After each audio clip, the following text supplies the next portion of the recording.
యావత్ తెలంగాణ సమాజం మొత్తం కూడా మరి అబద్ధపు హామీలతో అబద్ధాలతో పురుడు పోసుకున్నటువంటి ఈ ప్రభుత్వ పెద్ద ముఖ్యమంత్రి రేవంత్ రెడ్డి గారి పైన వారి యొక్క అనాలోచితమైనటువంటి పనుల పట్ల మరి ఈరోజు యావత్ తెలంగాణ సమాజమే ఒక నిరసన కార్యక్రమం తెలియజేయడం జరిగింది.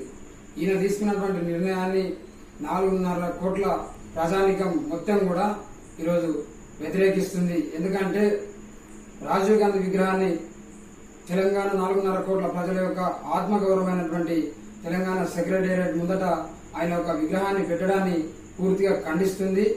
ఎందుకంటే అంతగానం పెట్టాలని నీకు నాయకుల మీద అభిమానమే ఉంటే మరి తెలంగాణలో యావత్ దక్షిణ భారతదేశం నుండి మొట్టమొదటిసారిగా ప్రధానమంత్రిగా ఎన్నికైనటువంటి పివి నరసింహారావు గారు ఉన్నారు. అదేవిధంగా మాజీ మంత్రిగా తెలంగాణ బిడ్డ కొండ లక్ష్మణ్ బాబూజీ గారు ఉన్నారు.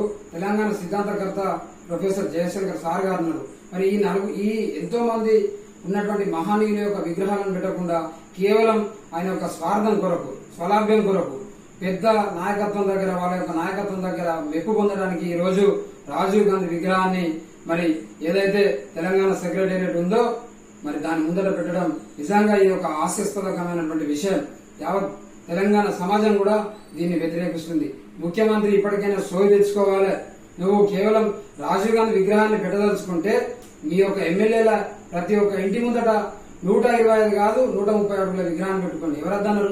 కానీ నువ్వు ఆత్మగౌరవం, తెలంగాణ యొక్క 4.5 కోట్ల ప్రజల ఆత్మగౌరవాన్ని, వారి యొక్క ఆత్మస్థైర్యాన్ని దెబ్బతీసేటువంటి కుటిల ప్రయత్నం ఈరోజు చేసినావు. ఇది తెలంగాణ సమాజం నిన్ను ఇప్పటికి కూడా వదిలిపెట్టదు. ఇచ్చినటువంటి హామీలను పక్కదోవ పట్టేయడానికి చేసేటువంటి తెలివి లేక చవట దద్దమ్మతనంతో ఈరోజు హామీలను పక్కదోవ పట్టేయడానికి ముఖ్యమంత్రి గారు ఈ యొక్క చీప్ ట్రిక్స్ అనేటువంటి ప్లే చేస్తూ మరి యొక్క తెలంగాణ సచివాలయం ముందట ఈ యొక్క బొమ్మలు పెడుతూ మరి వాళ్ళ యొక్క అగ్రనాయకత్వాన్ని ఈ రోజు పొందబెట్టేటువంటి పరిస్థితి రేవంత్ రెడ్డి గారు తీసుకొచ్చారు. ఎందుకు అంటే తెలంగాణ ఇచ్చిన దేవత అంటున్నాడు. ఆనాడు టీడీపీలో ఉన్నప్పుడు ఈయన ఏమన్నాడు, తెలంగాణ బలిదేవత సోనియా అని ఆ రోజు ప్రగల్భాలు పలికి ఈ రోజు పార్టీ మారంగానే తెలంగాణ తల్లి అయిపోయింది ఆయనకు. అంటే అంతకుముందేమో బలిదేవత, ఇప్పుడేమో తెలంగాణ తల్లి అయిపోయిందా? తెలంగాణ తల్లి ఎవరు? తెలంగాణ తల్లి తెలంగాణ యావత్ రాష్ట్రం కొరకు ఎలాంటి ప్రాణ త్యాగం చేయకుండా తెలంగాణ ఇచ్చి ఉంటే, మరి విద్యార్థుల యొక్క బలిదానాలను తీసుకోకుండా తెలంగాణ రాష్ట్రాన్ని ఆనాడే ప్రకటించి ఉంటే బాజాప్తా ఈరోజు తెలంగాణ తల్లి అందు. కానీ తెలంగాణ యొక్క అమరవీరుల తల్లుల కడుపు కోతలు మిగిల్చినటువంటి సోనియా గాంధీ తెలంగాణ తల్లి ఎప్పటికి కూడా కాదు. ఒకవేళ తెలంగాణ రాష్ట్రాన్ని, ప్రత్యేక రాష్ట్రాన్ని 1300 మంది విద్యార్థుల బలిదానం కాకముందు ఇస్తే ఆమె తెలంగాణ తల్లి అయ్యేది. తెలంగాణ తల్లి నీకు కావచ్చు, నీకు తల్లి అవుతుంది కావచ్చు, కానీ పదవి ఇచ్చినటువంటి నీకు తల్లి అవుతుంది కావచ్చు, కానీ తెలంగాణ సమాజానికి ఎప్పటికి కాదు. ఎందుకంటే 1350 మంది విద్యార్థుల బలిదానాలను తీసుకున్నటువంటి ఏకైక పార్టీ ఈరోజు కాంగ్రెస్ పార్టీ. మరి అలాంటి అగ్రనాయకత్వాన్ని ఈరోజు ఫోటోల రూపంలో, విగ్రహాల రూపంలో తెలంగాణ సచివాలయం ముందు పెట్టడం నిజంగా ఇది తెలంగాణ ఆత్మగౌరవాన్ని దెబ్బతీసేటువంటి కుట్ర. ఆనాడు తెలంగాణ ఉద్యమంలో పాల్గొనడానికి రాకుండా ఆంధ్ర వలస పెత్తందారుల యొక్క మోచేతి నీళ్లు తాగినటువంటి రేవంత్ రెడ్డి ఆ రోజు కరీంనగర్ లో జరిగినటువంటి విద్యార్థులపైకి తుపాకీతో బయలుదేరి ఉద్యమాన్ని అణచివేసినటువంటి నువ్వు ఈ రోజు ఉద్యమకారులను కూడా గుర్తించకుండా నువ్వు నిజంగా ఈ రోజు ఉద్యమాన్ని అణచివేసేటువంటి ప్రయత్నాలు చేస్తున్నావు.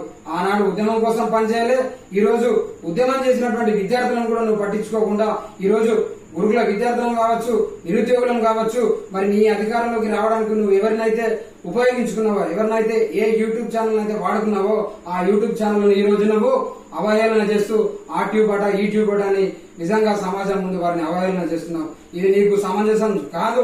నువ్వు ఇచ్చినటువంటి హామీలను నెరవేర్చు. నీకు దమ్ము ధైర్యం ఉంటే నువ్వు అవ్వాతాతలకు ఇచ్చినటువంటి మాట నిలబెట్టుకొని 4000 పెన్షన్ నీకు దమ్ము ధైర్యం ఉంటే ప్రతి ఆడపిల్లకు 18 సంవత్సరాలు ఉన్నటువంటి ఆడపిల్లకు 2000 రూపాయలు నెలకు ఇస్తున్నావు. అవిచ్చి మాట నిలబెట్టుకో.